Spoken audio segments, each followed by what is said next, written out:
The storm had been raging for 3 nights without pause, devouring the horizon with walls of lightning and sound. It wasn't a normal storm. Nothing on Eofor and 4 ever was. The rain came down in needles of plasma, hissing when they struck the magnetic shielding around my cabin. The wind wasn't wind, but a mix of static and electromagnetic pressure that made the air hum. My name's Jalen Tyre, ex-technician of Relay Outpost 9. The outpost went dark 6 months ago when funding was cut and transport never returned. I stayed behind to keep the planetary relays alive, mostly to keep myself alive. Loneliness was the only thing stronger than the storms here, until the night they arrived. It started with a knock, 3 sharp raps, impossible to mistake for the wind. I froze. No one should have been out there. The closest settlement had been abandoned 2 seasons ago. I grabbed my pulse rifle, stepped to the door, and shouted, "Who's out there?" A voice came through the static, female, metallic in tone. "Shelter requested. We have wounded." I almost didn't open it. Then the second knock came, harder. Against all reason, I released the seal. The door slammed open under the pressure, and 5 armored figures stumbled inside, bringing the storm with them. They were tall, powerful, their suits etched with glowing veins of blue energy. Their helmets hid their faces, but even through armor I could sense danger. The one in front straightened, removing her helm. She was human, or close enough. Bronze skin marked with faint silver circuitry that shimmered like veins of light. "Commander Rissa Vaughn, Kelnari Strike Unit," she said, her voice calm but commanding. "We'll need power and shelter until the storm passes. You will be compensated." I closed the door against the screaming wind. "There's not much space here," I muttered. "Then it's enough," she said simply. The other 4 removed their helmets. Each one looked born for battle, scarred, beautiful, and deadly. Their armor was unlike anything I'd seen, sleek and fluid, forming and reforming as they moved. The air around them buzzed faintly, like they carried static in their blood. They called themselves Kelnari Huntresses, a name I'd only heard in old colony stories. They were warriors who hunted rogue sentient machines, biomechanical hybrids that the Federation once used for labor before they rebelled. If the Kelnari were here, it meant one of those monsters was nearby. Rissa checked her wounded soldier while another, taller, with a scar cutting over her eye, stood near me, arms folded. "You're lucky we came," she said. "The thing we're tracking tears through settlements like paper." "I'd call it unlucky," I replied, setting my rifle aside. That earned a low laugh. "I like him," she said. Rissa glanced up sharply. "Enough, Kira?" Kira smirked but didn't argue. The air between them crackled, unspoken rivalry simmering just beneath discipline. The night wore on. The Huntresses repaired their weapons with a precision I could only envy. I shared what supplies I had, ration bars, distilled water, a few protein packs. They accepted it with curt nods. I tried not to stare, but they were unlike any soldiers I'd seen, machines and women both, their movements too fluid, too precise. Rissa caught me looking. "You're curious," she said. "Curious and worried," I admitted. "You said something's out there?" Her eyes flicked toward the window, where the lightning painted the world in white. "A hybrid. Class V predator. We destroyed its nest. It will come for vengeance." Before I could respond, the cabin shuddered. Tools rattled off shelves. Then came the sound of claws dragging across the outer wall, metal on metal. The Huntresses reacted instantly. Weapons snapped to life, blades unfolding, rifles humming. Rissa barked. "Positions." I reached for my pulse rifle. "What do I?" "Stay alive," she said, and the wall exploded inward. The creature was massive, an amalgam of bone, metal, and flesh, its eyes burning red. It screeched, a sound that seemed to tear the air itself. The Huntresses moved as one. Kira leapt first, slicing through one of its limbs with her plasma blade. The others followed, surrounding it in perfect coordination.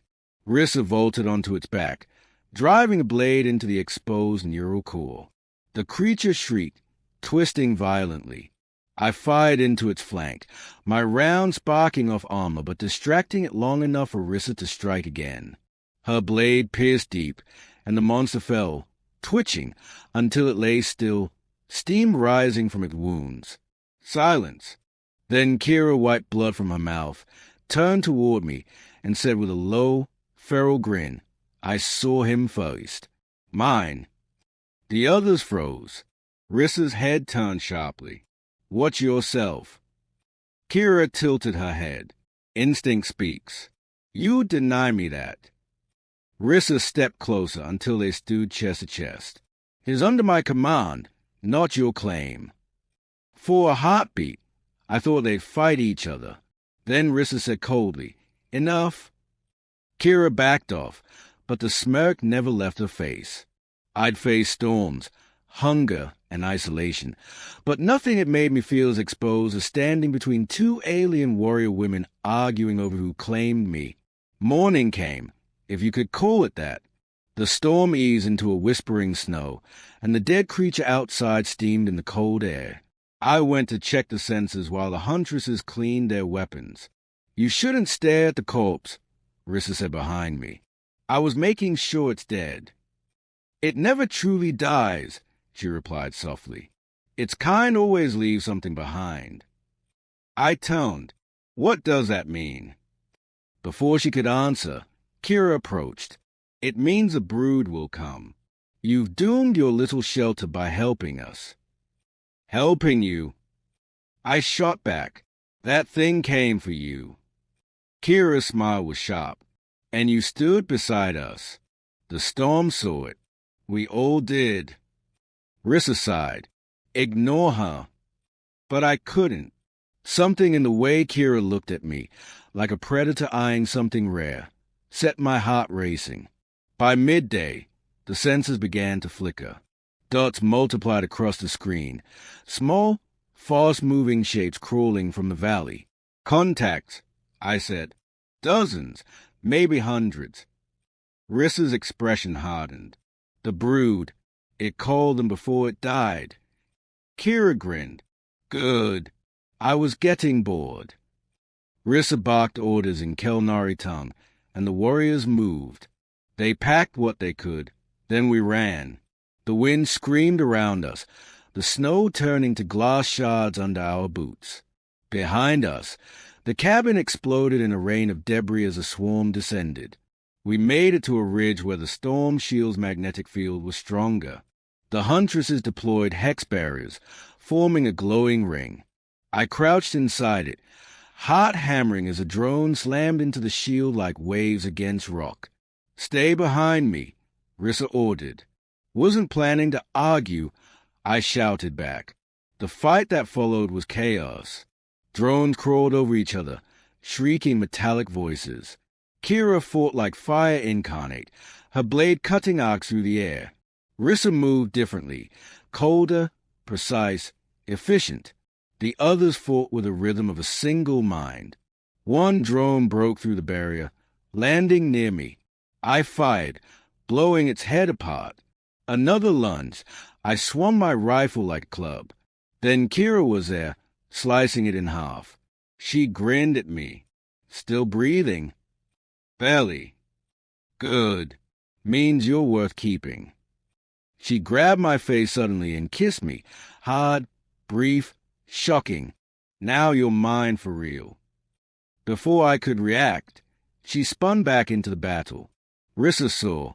Her eyes flashed silver. She charged forward with renewed fury, cleaving through 3 drones in one swing. By the time the swarm broke, the ridge was littered with burning machine parts. Steam rolled from melted snow. 2 of the Huntresses were wounded but alive. Kira laughed, exhilarated, wiping ash from her cheek. Rissa didn't laugh. She walked straight to me, voice tight. "She mocked you." "I didn't. She just—" "You don't understand," Rissa interrupted. Kelnari marks aren't symbolic. They bind energy signatures. If she dies, so do you. I stared at her. You're joking. Does it sound like I am?